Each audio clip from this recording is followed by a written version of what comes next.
Good afternoon. My name is Jim Conlan, and welcome to the latest episode of our entertainment show. As you know, in part 3 of our entertainment show each week, we premiere new TV series or movies that are debuting here in Ireland, and especially with Irish interests. And up for discussion this week is the story of George Foreman, the legendary heavyweight boxing champion of the world. It's coming to our movie screens. The film is called Big George Foreman.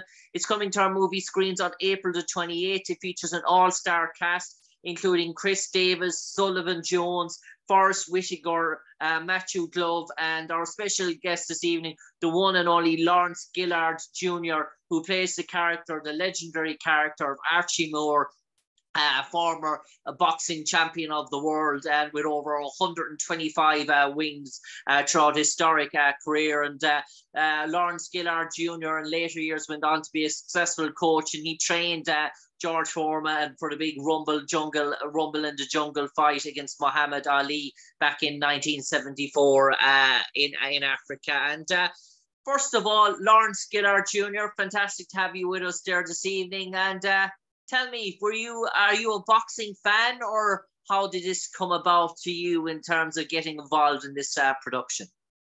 Well, I am a boxing fan. I wouldn't say I'm a really huge, big boxing fan where I know like all the boxers and I keep up with it. But I do like to watch, a match here and there, a boxing match here and there. I was more involved in it, and I watched a little bit more boxing when Mike Tyson and Holyfield and all those guys were going at it, But I've been called to do these boxing movies lately. I just did another boxing movie that should be coming out the end of this year or next year about Sandy Sadler. I don't know if you're a big boxing fan, but it's about it's about Willie Pep.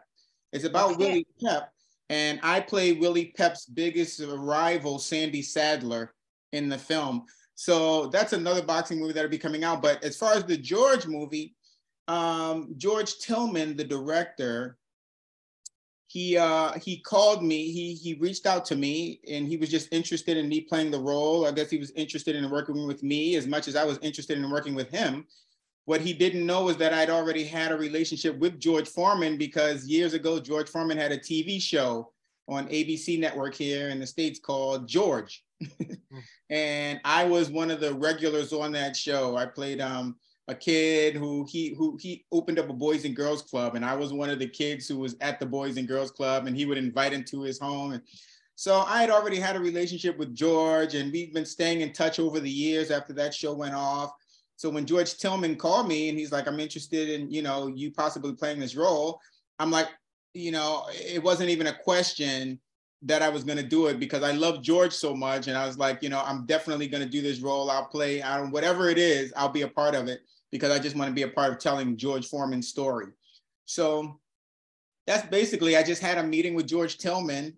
I think a few other cats had a meeting, but I had a meeting with George Tillman. And of course I called George Foreman himself, and I'm like, so, they're checking me out for Archie Moore. So I don't know if he had anything to do with it as well. But I did, I just had a talk with George Tillman, and that was it. A few days later, they called me and said I had the role, and I was very excited. And then I went into researching Archie Moore.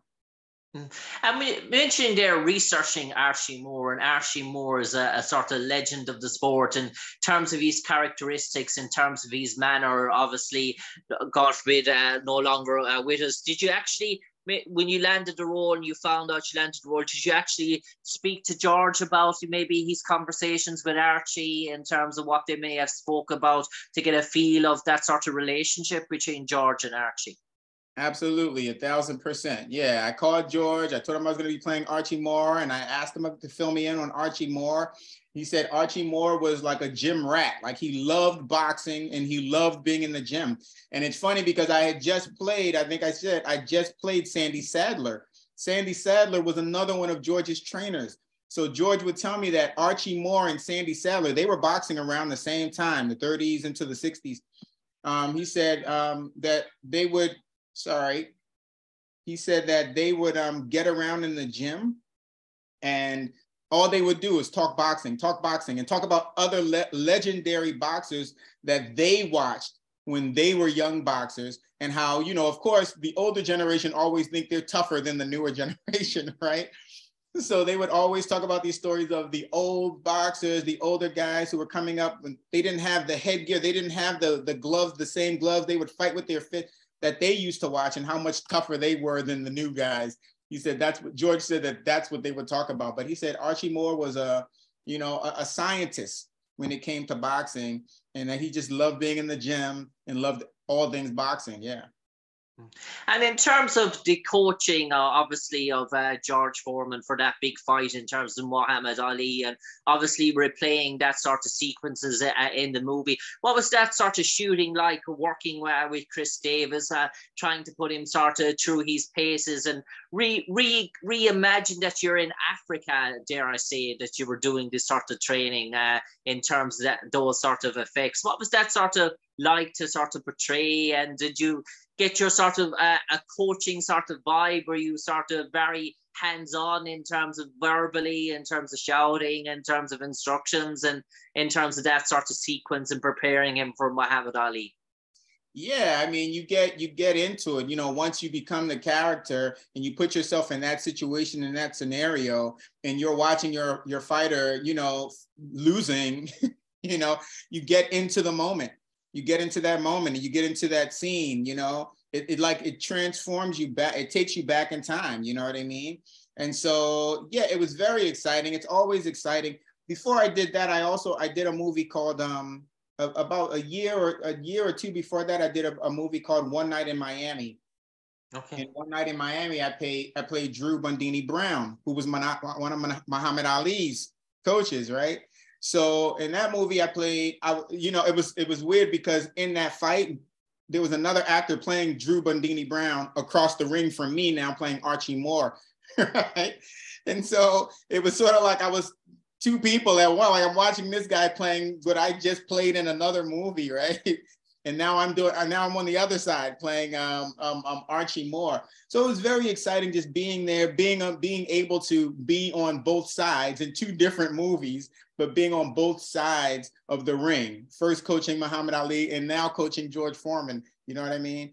It's all very exciting when you're doing that kind of thing, because you're just doing your best to try to duplicate what happened in the actual fight, you know?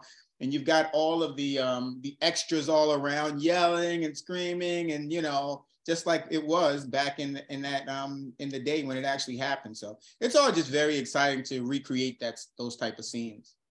And in terms of the choreography, in terms of the boxing fights, obviously you had boxing experts working with you on set to start to recreate those scenes. And did you see the work that Khris Davis and Sullivan Jones did to put themselves, their bodies, the physiques into that positions to recreate? And did they literally put themselves through the rounds in terms of exertions, in terms of hydrations, in terms of to make those sort of sequence sort of feel real? Obviously, you got a first-hand look at in terms of what they were doing, in terms of the shooting, in terms of the takes, and how long it took to, dare I say, those miniature sort of sparring sort of sessions to recreate those sort of effects in terms of the fight. Well, they were actually going at it like there were punches that were actually connecting, like the body blows. They were actually throwing body blows, you know, and so they were feeling each other's punches. They were really putting each other, you know, through the ringer as far as boxing. Of course, it was choreographed. So it's like, all right, I'm going to get two on the right and two on the left, but they were actually throwing punches. You know what I mean? They would get tired, they would wear themselves out, and they were both very physically fit for the film. They've been working out, getting themselves in condition for the film, but just actually doing it, you know, boxers are so well conditioned, you know, they can go forever, and we're just actors. So as much as we train, we're not boxers, you know? So they would wear themselves out. We would have to take a break here and there just so that they could catch their breath and recoup.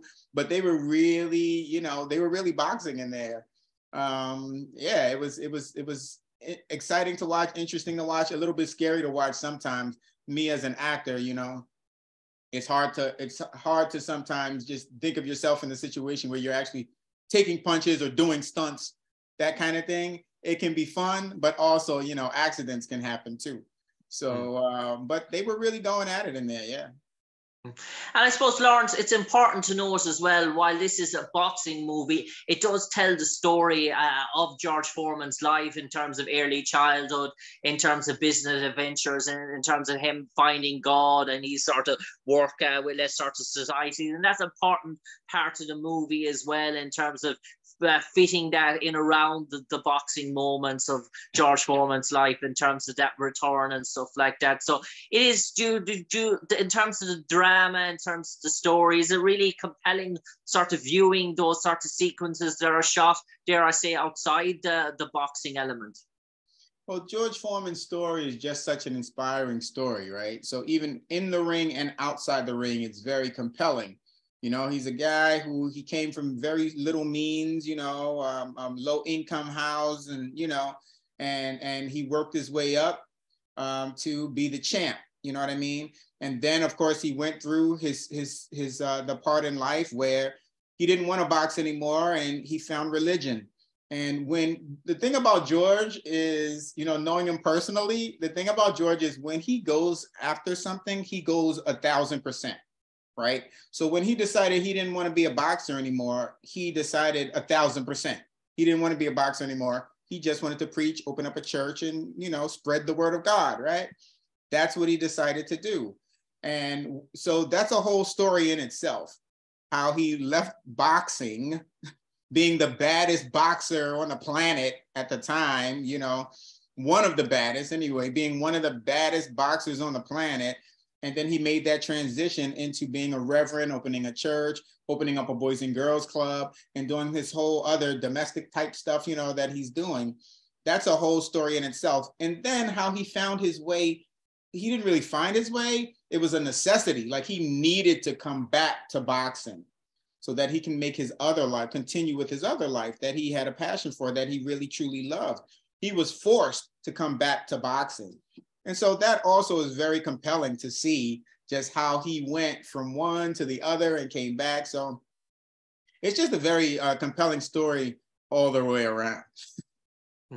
I do believe, Lawrence Gillard Jr., that you're accustomed to working with Irish actors in the past, and you met a good lot of the Irish crew in gangs in New York, and they nearly tempted you to visit the Emerald Isle, dare I say. Yes.